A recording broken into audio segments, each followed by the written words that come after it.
Although I'm not one who likes to shop, even I appreciate getting a new outfit now and again. There's just something about putting on new clothes that makes us feel special and lifts our mood. There are times when we have a legitimate reason to buy something new, like when we're attending a special event or we've gained some weight and our old clothes no longer fit. I remember how exciting it was to buy maternity clothes when I was pregnant. Sometimes a wardrobe change is necessary, and that was the case in the Garden of Eden. Adam and Eve were naked and unashamed until they ate of the fruit of the tree of the knowledge of good and evil, and they saw the need to cover up. Genesis 3:7 tells us that they sewed together fig leaves to accomplish this, but after God had confronted them about their sin and pronounced curses on them, Genesis 3:21 tells us that he made garments of skin for them. Why did they need new clothes?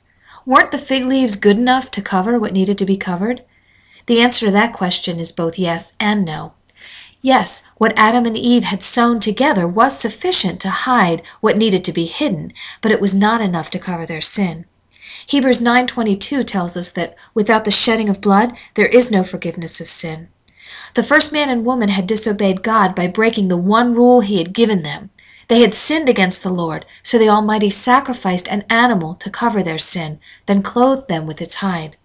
Centuries later, God instituted the sacrificial system where the priests would slay animals to atone for the sin of the people, but that, just like in the Garden of Eden, was only a temporary covering which pointed to Jesus, the perfect Lamb of God, who would come and lay his life down once for all.